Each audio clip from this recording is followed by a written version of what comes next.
Put God first. Put God first in everything you do.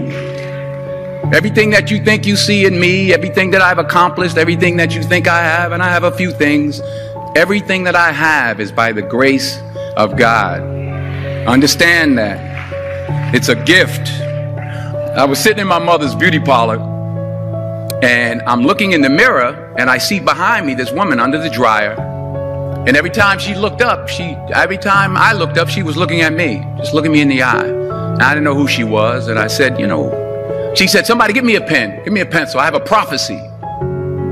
March 27, 1975. She said, boy, you are going to travel the world and speak to millions of people. Now, mind you, I was flunked out of college. I'm thinking about joining the army. I didn't know what I was going to do. And she's telling me I'm going to travel the world and speak to millions of people. Well, I have traveled the world.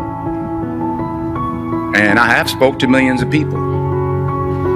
But that's not the most important thing, the success that I had. The most important thing is that what she taught me and what she told me that day has stayed with me since.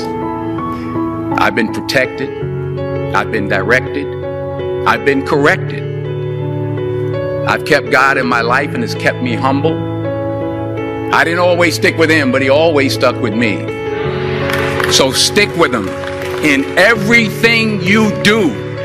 If you think you want to do what you think I've done, then do what I've done and stick with God. Number 2, fail big. That's right. Fail big. Today's the beginning of the rest of your life, and it can be very frightening. It's a new world out there. It's a mean world out there, and you only live once. So do what you feel passionate about. Take chances. But don't be afraid to go outside the box. Don't be afraid to think outside the box. Don't be afraid to fail big, to dream big.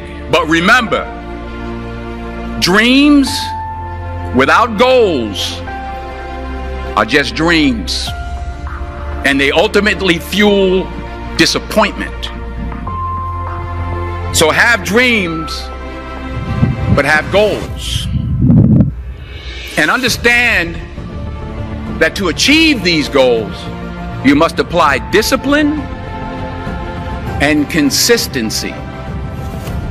In order to achieve your goals, you must apply discipline, which you have already done, and consistency every day, not just on Tuesday and miss a few days.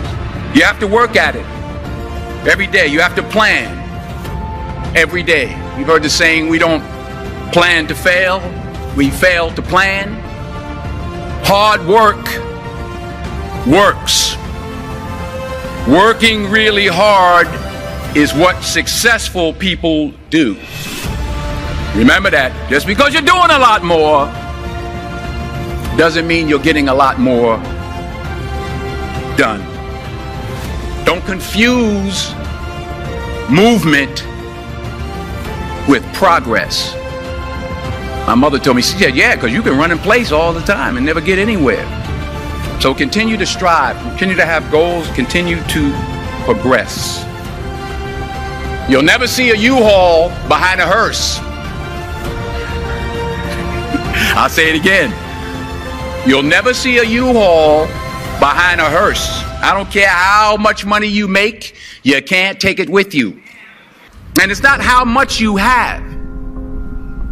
It's what you do with what you have. We all have different talents. Some of you will be doctors, some lawyers, some scientists, some educators, some nurses. The most selfish thing you can do in this world is help someone else. Why is it selfish? Because the gratification, the goodness that comes to you, the good feeling that I get from helping others, nothing's better than that. Nothing's better than that. Not jewelry, not big house I have, not the cars, but it's the joy. That's where the joy is, in helping others. That's where the success is, in helping others. Finally,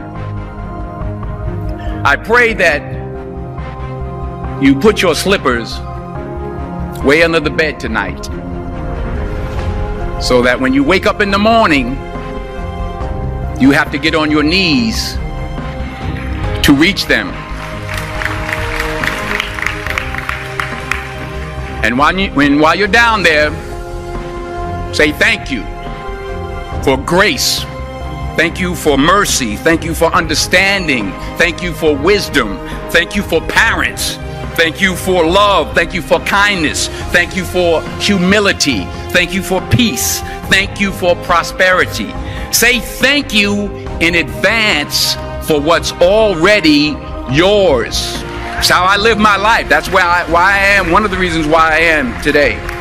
Say thank you in advance for what is already yours. True desire in the heart for anything good is God's proof to you, sent beforehand to indicate that it's yours already.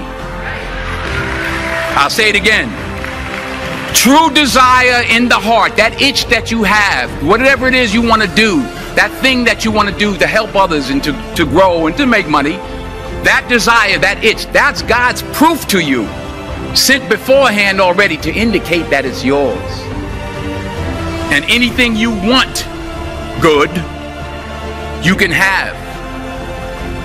So claim it. Work hard to get it. When you get it, reach back.